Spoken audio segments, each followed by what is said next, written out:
All right, let's talk about our winter storm. Give you an update here as we had part one move through this morning and last night. Now we're waiting part two, the more significant part of the storm, to arrive as we go into this evening. Sadly, it looks to start to move into northern Utah just in time for your afternoon and early evening commute, and it will likely continue to pick up as we go into the evening hours. So if you have plans maybe to head up to the higher elevations, you definitely want to try to get there over this next few hours before we start to see things rocking later on this evening. All right, look at the temperatures out there right now. Again, here's some good news. We had a little bit of wintry weather here along the I-15 corridor early this morning, but temperatures pretty much were hovering in the low to mid 30s, and right now they're in the mid to upper 30s. So overall, we are pretty much safe from any real issues on the valley floors when it comes to any wintry weather out there. Now, as we go throughout the rest of this afternoon, these snow levels will continue to rise off of the valley floor into the benches and eventually close to the mountains overnight. So we're going to be looking pretty good, I think, in terms of any wintry weather, but that doesn't mean we're not going to see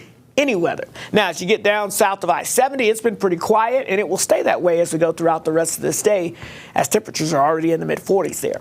So along the Wasatch Front, I've got us in the mid-30s, but we're going to be jumping into the upper 30s to near 40 this afternoon. Notice we'll have some scattered showers out there, maybe a snowflake or two mix in over the next hour or two, but really the snow levels are lifting above the valley floors now, and then by the time we get towards this evening, that's when we'll start to pick up the more widespread valley rain. Some of that rainfall could be locally on the heavy side, so please be aware of that.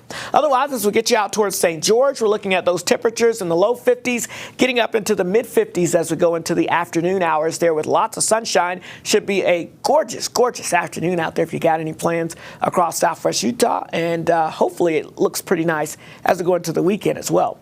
So as we look at the big picture here, you can see here's our first little wave drying out that moved through this morning. Now we'll await the second wave, and you can see it's a little more, as they were saying this morning for the pet interviews there, a little more rambunctious right now, and that moisture is going to be dropping south across northern Utah as we go into this afternoon and especially by this evening. So again, a little bit of activity still left over out there now. That's going to quickly fizzle out, but as we go towards your 5, 6 o'clock, here comes the leading edge of that main area of that atmospheric river pushing into the area. And again, it'll start across portions of Cache Valley back towards Box Elder County. And then as we go throughout the afternoon into the evening hours, it really starts to pick up area-wide across northern Utah.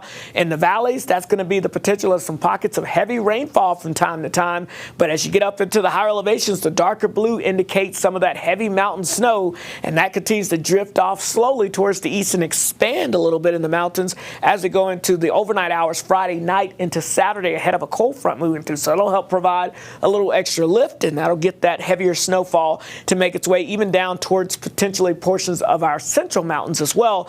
And so overall, it is going to be dumping quite a bit of snow here as we go into the overnight hours and into your Saturday. And then even after that front moves through, while we'll just have some off and on sprinkles and mist across portions of the I-15 corridor in the valleys and the mountains, the snow will be ongoing. So we'll continue to see that snow coming on down before it tries to kind of wind down as we go into the afternoon hours. But we still may have another wave or two pass by the state as we go into your Sunday. So can't completely take out the precipitation chances even then. So about 1 to 3 for Cache Valley, 1 to 3 for the northern valleys. Ogden Valley about 3 to 7 inches, 2 to 6 inches for the benches. The mountain valleys, places like Park City area, 8 to 14 inches, 1 to 2 feet up for the northern mountains. But for the Cottonwoods, you could get up to 3 feet of snow from this system. The western Uintas, 1 to 2 feet. The Bear River Range, potentially up to 3 feet of snow in some spots. Central Mountains, about 8 to 18 inches of snow expected with that. So be aware of some wet roadways, maybe some ponding on the roads along the Wasatch Front. We'll be watching the benches and up towards some of our mountains for the more significant problems. Again, expect significant travel delays for your Saturday if you're heading up towards the mountains. So at Wasatch Front, we've got the snow that's already changing to rain now as the snow levels rise above the valley floor.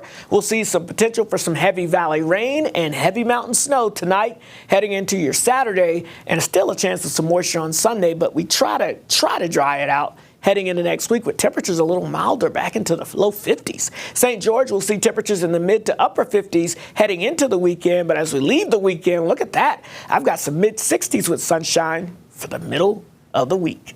Matt?